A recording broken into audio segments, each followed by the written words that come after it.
He sat at his computer, tongue licking his upper and lower lips in anticipation. A long-nailed, fat, and grimy index finger clicked on the mouse at a dizzying pace. An observer might have thought there was an insane miniature tap dancer somewhere underneath the piles of filth that surrounded the man. However, no tap dancer could effectively practice their talents in this cramped and deplorable dwelling. The apartment smelled old. Old food, old clothes, old sweat, and old urine. Older keepsakes from a time when Meek was a different man than the behemoth sitting behind the computer now peeked through the places where the trash didn't take over. A narrow path wound its way around the dwelling, taking Meek to vital places he needed to go when life interrupted. A path to the bathroom that was rarely used anymore, and another that forked 30 degrees to the apartment entrance. Others led to the kitchen and what might have once resembled a dining room. Another path ended abruptly in front of the bedroom's entrance, a ramp of filth almost reaching the smoke alarm above the doorframe. The high amount of detritus that formed those paths were monuments showing the sloth of the recent past, an involuntary story from the ground up. Most of the bottoms were newspapers he used, back when carrying seemed to still be second nature, to soak up the vomit and spilled beer. After the insulating layers of refuse began to accumulate above them, however, the carpet became passé to his thoughts. An empty and flattened tampon box, whose corners jutted out from under the disgusting helix near his computer, caught the corner of his eye. His wife, Marie, had left him about a year or more ago, but he barely remembered what she looked like. Even the dust and grime-covered picture lying face up near the monitor offered a view of a woman he didn't really remember knowing. She took their infant daughter, Chrissy, with her, as it became clear that Meek was quite incapable of anything besides playing his online games. He suddenly kicked a small mound of pizza boxes under his desk in frustration, as his main game character fell to his demise off of a ravine and into a pixelated lava below. The group he was running this dungeon with would undoubtedly boot him out of the group for his failure to keep up. He kicked the mound again, his long, yellow, big toenail piercing a hole through a box and into what he perceived to be the wall beyond. The pain barely registered at first due to Meek seeing that his internet connection had been terminated. He stomped his other foot into the moist and brown colored spot on the floor to his left. A pungent smell that he had all but become immune to ran through his nostrils. He glanced at his fractured toenail, now resembling a misshapen tip of a bloodied spear. He grabbed the foot in pain and cursed the monitor before him. His game character, a skeleton at the bottom of a molten orange doom. He worked hard to get his game character to this point, and now this? Did he cut the coaxial cable that supplied his internet access with his toenail? Did he kick something else? Bald-headed Christ fuck, he shouted to the screen before him, a middle finger echoing what the mountains of garbage near him wouldn't let his voice do. He quickly stood, the crusty and stained seat cushion briefly sticking to his rear and bringing the chair up, and then down with the plastic wheeled bang. Trying to think quickly for a solution to his connectivity problems, he made his way along the kitchen path, slowly limping to the telephone. He was surprised at how much he had been sweating. Was the AC broken too? He silently thanked his dead mother for the trust fund that she had left to him that sustained his living for the past few years. He would call the landlady after the cable company. He became lightheaded as his overweight frame limped among the refuse and vomited into an empty cereal box before entering the kitchen. Grabbing a dusty and half-full beer off of what must be the dining room table, he drank, expelling the acidic taste from his mouth.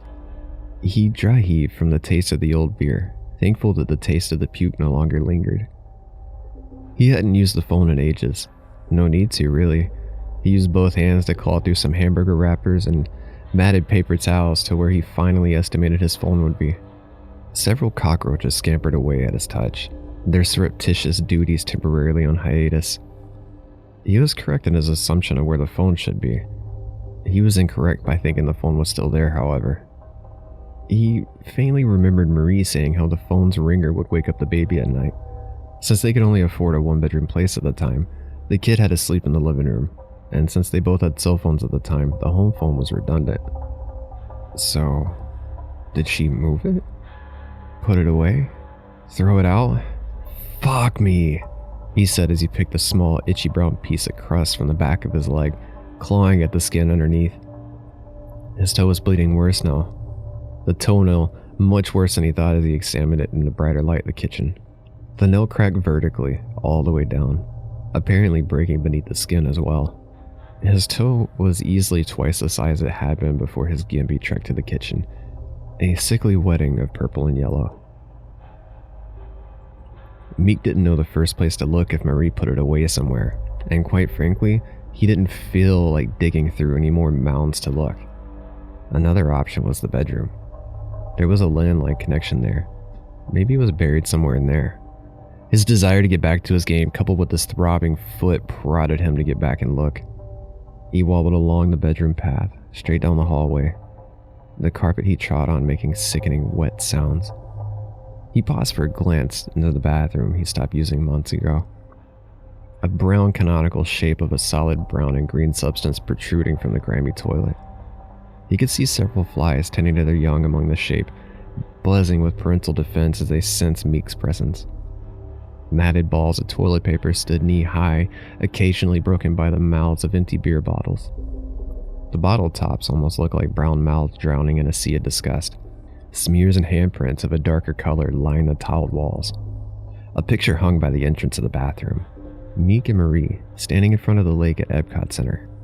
The baby was nestled in Meek's arms, the peaceful shroud of sleep evident on her face as a happy father kissed her forehead. Was that taken before or after the wedding? He thought. He remembered that day. The baby cooing as the boat made its way through the tunnels in the Mexican section of the park. He had no idea why, but he also remembered Marie giving him a light but tender kiss on the neck as the boat sloshed its way through the artificial passages. He made his way towards the bedroom entrance, having to limp way through trash that he didn't remember making. Glancing behind him, he noticed that he left a red trail as his foot dragged behind him. Clearing the way to the door took longer than he thought. There were several large boxes hiding beneath the garbage that were heavier than he expected. Their contents unimportant as long as getting back to the game took precedence over all else. They were stacked high as well, almost reaching where the door met the frame.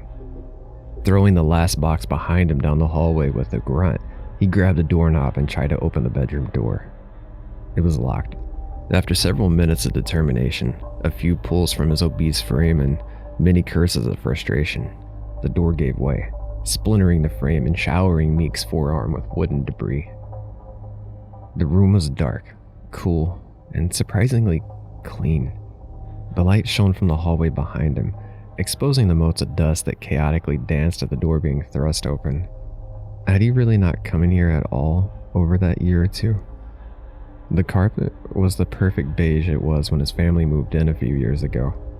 The pictures that Marie picked out still hung around the room, Parisian beatnik monstrosities that Meek still gave a disdain glance to. She insisted that since there was no windows in the room, she would make it as sunny as possible. The bed was made as well, the dark brown comforter looking eerily the same color as the putrescent contents of the bathroom he glanced at minutes before. The phone was on the nightstand on the side that Meek used to sleep on during cheerier times. With the sigh of relief that any heroin user can relate to after finally getting a reclusive fix, he limped over to the phone. One foot left a bloody streak, and the other left brown footprints on the unmarked carpet. Sitting down on the bed, he picked up the phone's receiver and started to dial when he noticed the square-shaped thing in the corner. Since he didn't turn the light on when he came in, and all the hallway's lights didn't reach the corner, he couldn't quite make out what it was. He gave his toe a rub, hand coming back bloody, and winced in pain as the dread of realization crept up on him. There was no dial tone. This could mean only one thing. Marie had canceled the service at some point without telling him, or more likely, he didn't pay the bill after she left. He couldn't remember. Grabbing the phone in frustration, he threw it in the direction of the square-shaped thing, cursing. He was getting very lightheaded now, the coolness of the room doing little to alleviate the sweat drenching his balding, fleshy head. He stood and hobbled over to the square thing in the corner. As he came up beside it, he grabbed the edge of it and winced in pain, his foot feeling as if it was on fire. He looked into the square thing, now finally realizing what it was, not just because of its physical shape as much as its contents. The long, decayed corpse of an infant lay in the center of the playpen. The skin almost resembled one of those purplish, super hot peppers that he used to see at the grocery store, making bizarre spiral patterns at the top of the skull. The infant had a permanent scream on its wrinkled and deformed face, as though it was seeing something horrible before its death. That horrible thing must have been loneliness, Meek thought as he glanced at his daughter. That thought was quickly dashed over as he noticed another figure sitting upright in the darker corner beyond the crib. Marie's eyeless face pointed to the ceiling in a look of pain, as if she died crying. One hand still rested on the corner of the playpen, and the other pulling down on her t-shirt where the breast had been. She must have given the infant, Christina, that's her name, one last meal before she herself had expired. Cursing in anticipation, he picked up the phone. It was thankfully still in one piece with a cord from the wall still attached to it, and hobbled to the bedroom door, deciding he would try the kitchen's phone receptacle, now out of a feverish desperation. As he made his way through the door frame, he immediately saw a problem. The heavy boxes that he had thrown behind him in a frenzy moments before now made a heavy wall that merged with the garbage piles. He could see a portion of his computer monitor, beyond, a bubbly orange haze through cardboard and refuse. His foot throbbed, and his chest suddenly contorted in pain as self-preservation began to take hold of his fevered body. Dropping the phone, he fell to his hands and knees and crawled towards the barricade. The first box before him wasn't so bad to move, but that next one was impossible, positioned as he was, and he slumped over it. He sensed a cockroach that he must have only partially killed with his weight tickle the side of his torso. "Just a rest," he mumbled. "The kitchen is just around the corner. So close. I will have my internet back within an hour. Just one phone call," he thought. Longingly looking at his computer screen through the cardboard and refuse cracks, his heart finally took his frustration, his toe pain, and him along with it.